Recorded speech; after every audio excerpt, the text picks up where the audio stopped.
Hi, my name is Adeo Ressi. I'm CEO of the Founder Institute. I'm joined here by my good friend Ben Chong. He's a partner at Right Click Capital, among many other things, leads our program in Australia.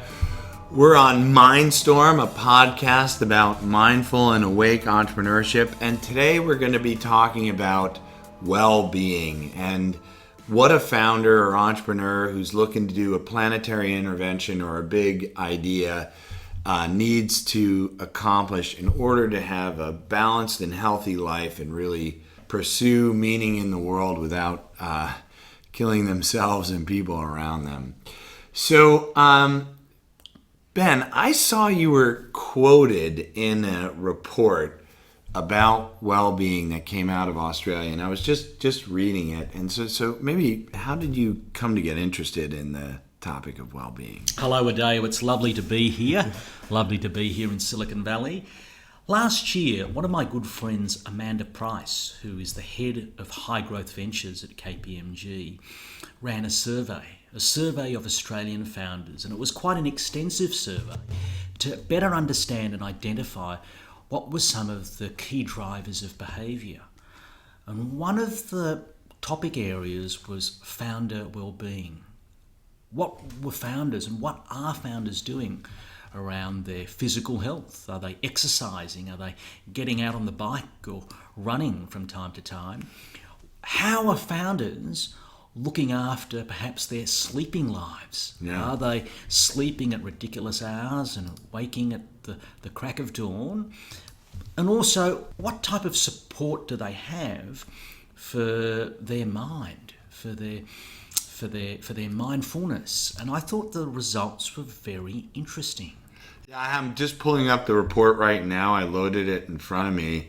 You know, one of the interesting things that I noticed was,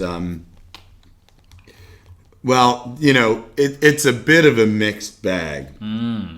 And I'm going to throw out that the first thing is that it doesn't paint that great of a picture for entrepreneurs in mindfulness and mental health and well-being. It's sort of generally negative, like very stressed out, etc.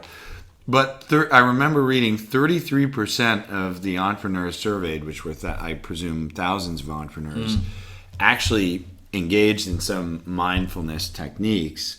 But then, one of the other things that came out of it is 58% relax for less than 1 hour a day, which to me is like, that is crazy. And then, how they spend it, that was pretty interesting, how they spent their, or at time dealing with the stress of their daily life. Number one was with family and friends at 74%. Number two was sports and exercise at 71%. And then it's kind of off a cliff. Number three is going out to dinner at 50%. If they think dinner is a mindfulness exercise to reduce stress, I think we have a lot of work to do with the well-being of founders. Like, what do you do to relax? Well, eat dinner.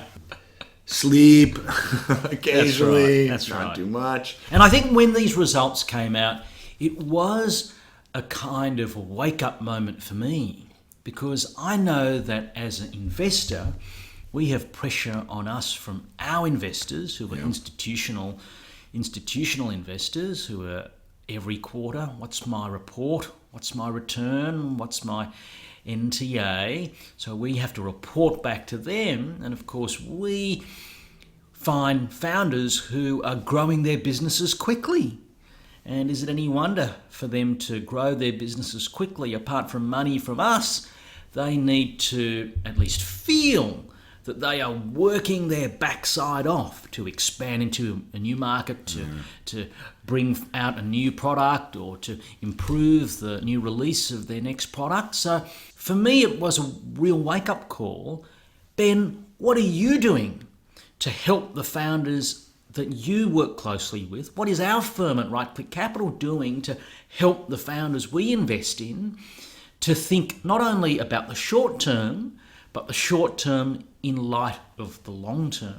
Right, because if they're not taking care of themselves, if they don't have self-care, Yeah. if they're not. So, we just had a big discussion about this earlier today, and it sort of, if you look at well-being and you break it down in terms of how it affects founders, you have, broadly speaking, well-being, which could be things like dealing with stress and pressure, keeping the personal life in balance, and ensuring a routine of self-care, brushing your teeth, eating properly, exercising, things like that. And those are like sort of three big buckets under well-being. But you also have, when you look at the founder mentality, and is a growth mindset, because you could be taking care of yourself, blah blah blah blah blah, but then not caring about expanding the business, or not able to expand the business. So a growth mindset for me is, how does a founder think big about an opportunity? How do they overcome their own limiting beliefs about what they can do, what can be done in the world? And, a lot of founders need to, quote unquote, fake it until they make it. And that creates a sense of an imposter syndrome. Yes. And so those are all parts for me of the growth mindset, thinking big enough, overcoming the limiting beliefs, and overcoming any of sense of imposter syndrome. And I think the big thing about the growth mindset is, while an investor often is focused on how is the business growing, has the MRR increased from the previous month, is ARR going the direction it ought to be going, how about the growth of the individual, the growth of the founder? Because if we love talking about founders this, founders that, well, are founders adopting this growth mindset where they're growing and learning themselves? And my experience has been, as a founder, the times where I have grown is where I have faced some kind of setback or trauma, and it's also been the occasions where I've taken time out. So being able to go away, even for a long weekend, or even for a week, where the phone is turned off, the computer Wi-Fi doesn't work, isn't that wonderful? And I think the growth mindset for the founder is to have, I think, a level of awareness, self-awareness, and then being open to getting feedback, getting help, and, as you said before, knowing perhaps where some of their limitations are. Because we are not, it's impossible for us to be amazing at everything. Even in the Olympics, it's unlikely that someone who wins gold on the track will also win gold in the swimming pool. It's just crazy. So, let's talk about, you brought up a couple things. I love this concept of emotional accountability, right? You talked about, as an investor, you have these portfolio companies, and you want to feel more responsible, not only for their metric growth, but their personal growth, or at least help them in both areas as you can, right? You're not necessarily a professional in the latter, but you can be supportive. And so I love that idea of emotional accountability.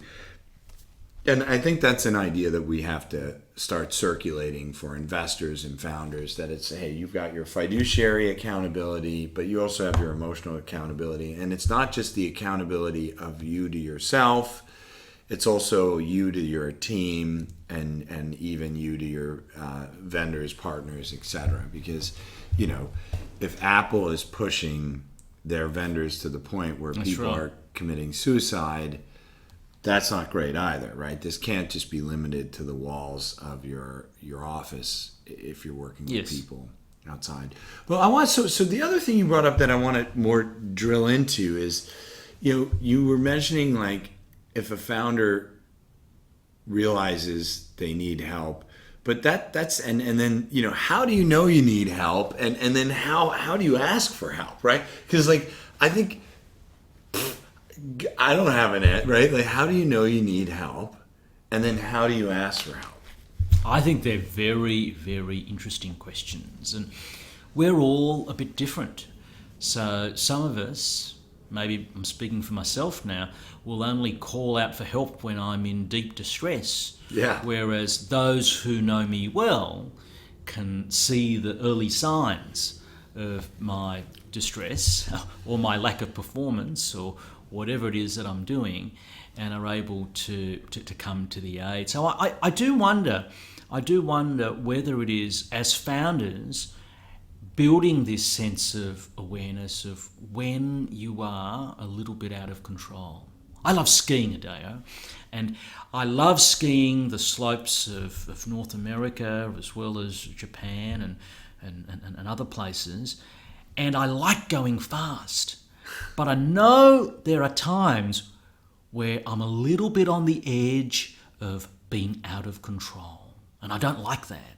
And I think when my skis are going a bit fast and I've got that chattering feeling and I'm being out of control, that's when I know I need to perhaps turn a bit more to get back into the groove and into control. And I wonder whether that same sign or the same signal is one that founders need to be aware of. They need to listen for these signs. Is it they're not returning calls of particular people? Is it they're avoiding certain behaviours or certain stimuli? Is that a sign that they are perhaps towards or getting close to being out of control, and then need to perhaps pull the chain or ring the bell to let's talk about what the pull the chain and ring the bell is. But I want to stick with this. I think that's a beautiful concept, Ben. Let's zero in on that for a moment.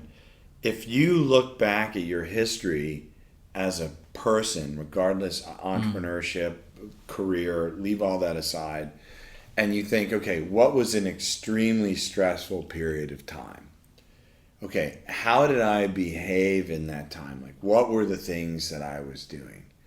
And then you say, okay, what was a really good period of time where things were running really smoothly?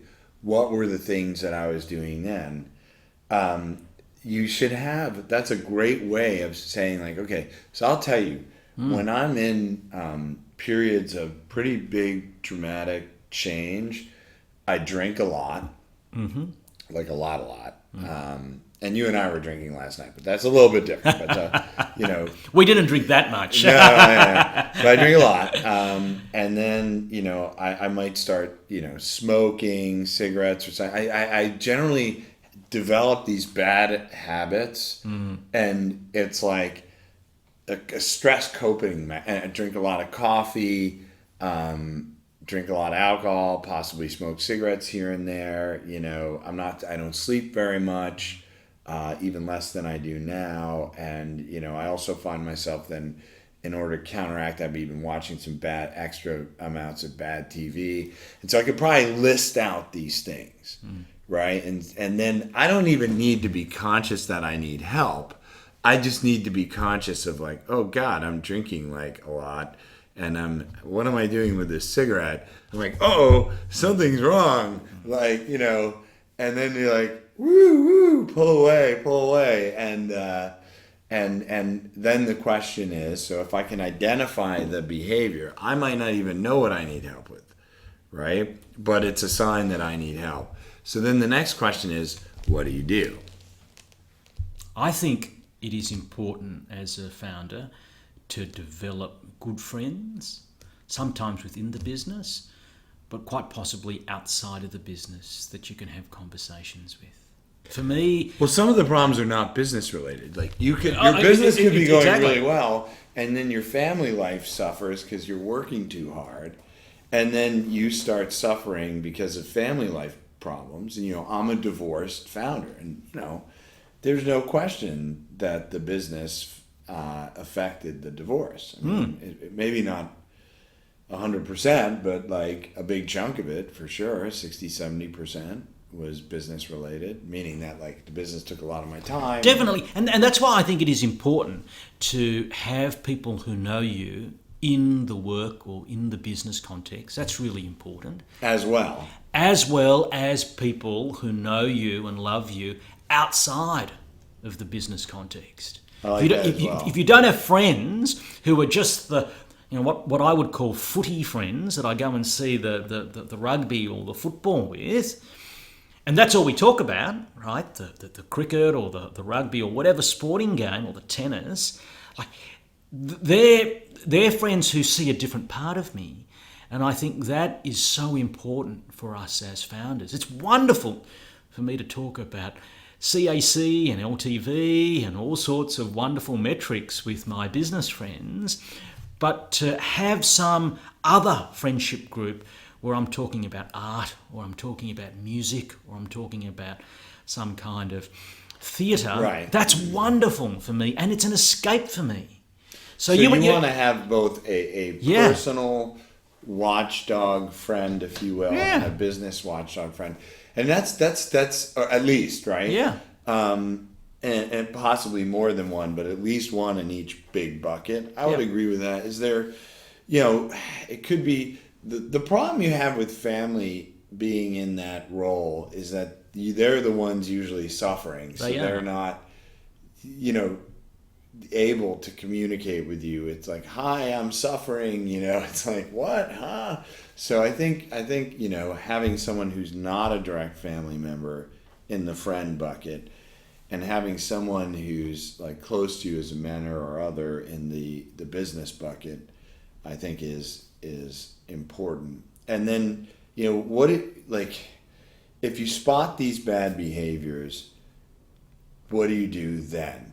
Do you go to a coffee with, do you set a meeting up? Do you send an email? What do you think how do you notify them that you might be in trouble? For me, I would say the most value that I add as an investor to my portfolio companies is outside of the boardroom.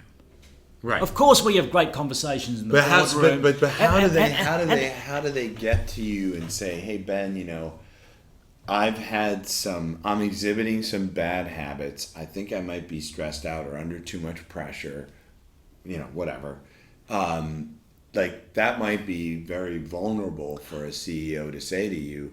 What do you think is the best way for a CEO to broach this that's comfortable for the CEO, comfortable for you, and opens the door to for me, it's having a call and then meeting up.